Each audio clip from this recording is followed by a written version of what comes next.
Executives, friends and associates of the ABN Group convened in Johannesburg, South Africa for the annual CNBC Africa Golf Challenge, continuing a tradition of camaraderie, competition and philanthropy.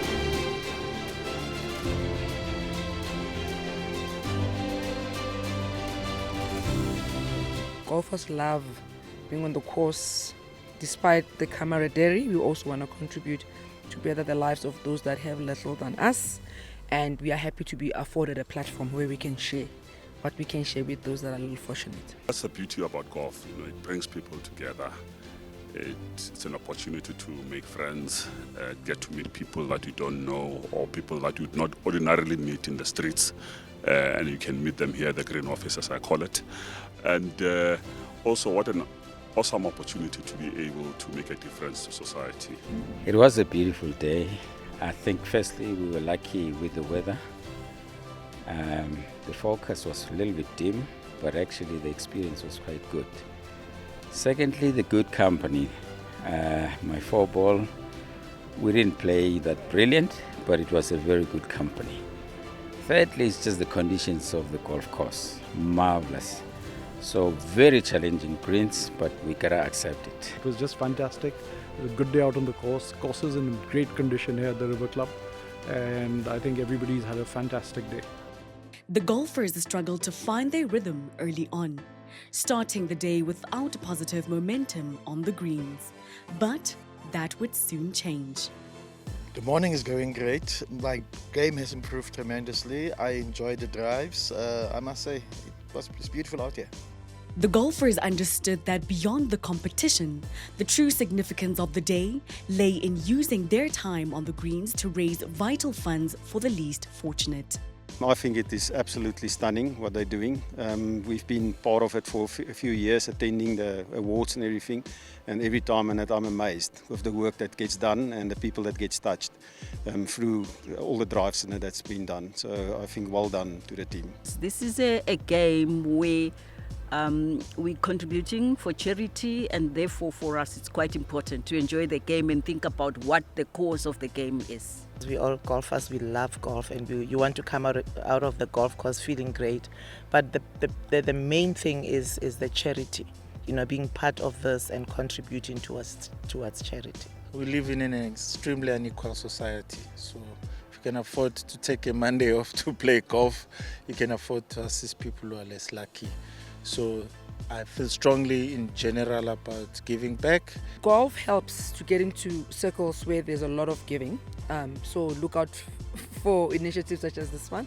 CNBC Africa, follow them. They've got lovely stories. They afford us that platform to give. We've given shoes. We want to give more. We've got a golf foundation that we're also bringing up in our fall as we play. So it is a fertile space for giving back. So play golf, follow CNBC, follow us at E2 Golfway, E2 Foundation, and let's do this together. Golf is one of those activities that people can come together, not knowing each other very well, but come for a common cause. And I think it's really brilliant because the support is marvelous for the charity work that this golf day always represents. The success of the day was made possible through the generous support of sponsors, whose commitment not only elevated the event, but also ensured meaningful contributions to the fundraising mission. So we are basically the media partners with this event organizers. Today we are taking all of the videos, photos and collaborating with them as this amazing event. One of our goals as a company is to work with local South African businesses and helping them. So we wanted to work with this event just for the great cause they also have. So it's a real privilege to be working with them today. We are extremely intentional of what we do, where we place and where we give back to, because I really do believe in giving back to community, and I think this whole event has actually brought us all together, and it's been fantastic to collaborate with people and meet everyone who's like-minded. Well, I think you're already doing quite a lot, but I think in it expanding into the Africa and getting more African involved, and also South Africa I think is quite covered already. But I think getting all the business guys to contribute more, and I think that's part of today, is that networking and then expanding that into everyone's business and everyone's all entrepreneurs.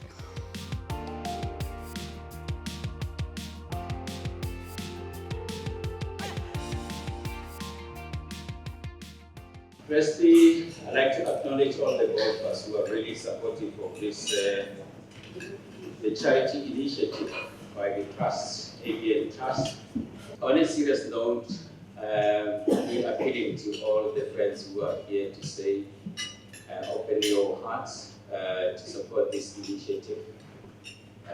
It gives us pleasure. As I said, any nation that doesn't take care of the underprivileged, it's not going to have a future.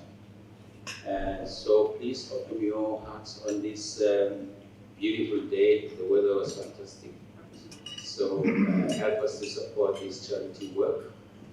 And the outcome is really investing into the future, because education is really about the future. And the African future is so brilliant. Those who will be around in the next few decades will be witnessing the rebirth of the African continent, which will be quite different. And to the winners, congratulations. So you deserve all. I mean, as I said, the greens were quite undoable for my forecourt, but I think for others who slept late watching the golf, they knew how to attack really fast greens. The patron, Mrs. Saloni Wahi, expressed her deep affection for South Africa and its children, underscoring her commitment to supporting the nation's future. Children are special. It doesn't matter what race, what color, what nationality, and you need to always give back in your area of influence, or the environment you're working in. And that's the reason. And of course, I do happen to be a very loving go-go to 4 adorable grandkids. So yes, children matter a lot to me. And I think it is the duty and the responsibility of each and every one of us, to give back. We've been blessed. We have so much. So it's not an option. It's not something that sounds good that you're doing CSR or you're ticking the right boxes, a corporate. I think it should come from the heart. The day culminated in an auction in benefit of the ABN Education Trust. First up were exquisite ceramics works by Mrs. Saloni Wahi. So we're going to kick off with the first item, which is a beautiful piece of ceramic. It's got these big green leaves on it, and I'm going to kick off the bidding here at 6,000 Rand. So if I can have an opening bid, 6,000 Rand, I have number 11. Do I have 6.5? 6 I've got. Do I have 6.5?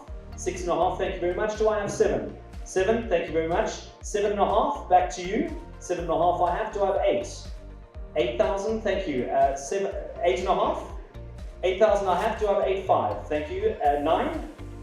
8.5 I have. 9. 9.5? 9.5, 9,000 I have. I'm looking for 9.5, thank you very much. 10. Do I have 10,000 with you? 10,000, thank you. 10.5? Are you still in? 10.5? Otherwise, I've got 10 here.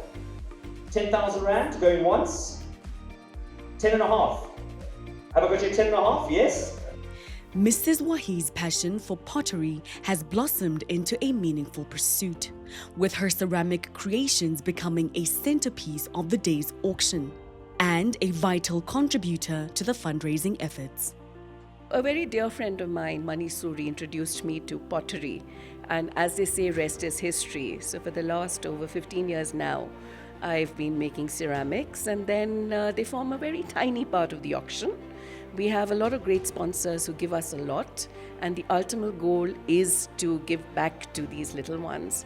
So as you know, this is the ABN Education Trust charity golf that we've been holding and hosting, And the beneficiaries for this are the little ones who've been found in dumpsters, and we concentrate a lot on the young ones under the trust, because we feel that the roots need to be strong. Yeah, and then we do have a bursary, that under which we help some children with their education. For ABN Group's chairman, Rakesh Wahi, investing in education is a generational commitment, inspired by the same work of his parents. We've been doing it for generations in our family. My mother and father did that in India, and we want to continue the legacy. So in the communities where you work, it's very important to give back. And the best way is to educate children, because then they learn how to fend for themselves. An emphasis was made on staying aligned with the times, particularly in advancing education through the integration of AI. The important thing to understand is that evolution brings about disruption in everything that we do, and we're seeing that happening within the industries that we operate in, whether it's the media industry, whether it's in the manufacturing industry. You look at the legal profession. So the most important thing is to integrate AI into the learning journey of students. So what we are doing in our universities is we set up the first AI and robotics laboratory in Ghana, and it's the first of its kind in West Africa. And the idea was that we are dealing with a very complex problem in Africa today with youth unemployment. We've got 62% youth unemployment in just South Africa. Now, the main reason behind it is that the jobs that are available cannot be filled by the quality of education that the current universities are providing, because these curriculums are dated, and most of these universities are not nimble enough to change curriculum. So it's very important for new entrants like us. And when I say new, we've been in the business for 20 years in the education business. But what we are doing is we are trying to bring AI at the core of all learning. So every student who walks into our campus at Lancaster University, Ghana, or in Curtin University, Dubai, has an opportunity to study AI and understand the impact of that. So there are a lot of schools of thought that AI is going to be bad and for students, and there's plagiarism. The reality is that you can't wish it away. Whenever new things come in, you have to learn how to put guardrails, learn how to make people responsible in the utilization of new technology.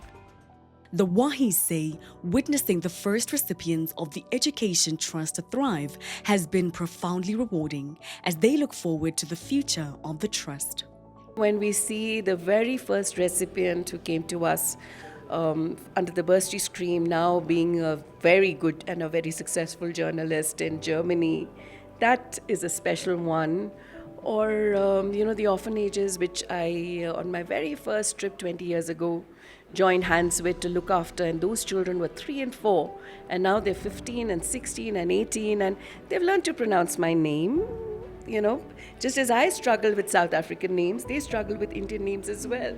And they see you, they smile. Oh, it's such a warm feeling, and they've grown, and I hope that we can continue helping them. Not only, as I had mentioned earlier, we work a lot with very young kids, and now they have reached that stage where they're ready for varsity and to go into the job market. So I hope we can hold their hands and make a little difference. When asked about where people who would like to give back can start, the consensus was right where they are. In the communities where you work, it's very important to give back. And the best way is to educate children, because then they learn how to fend for themselves. And we've done that very successfully, and we've got so many case studies here now over the last 20 years where people have gone through the foundation and found vocations, jobs, and they're able to support their families. So it's a very fulfilling aspect. We also provide scholarships at our universities. We own 2 universities as well.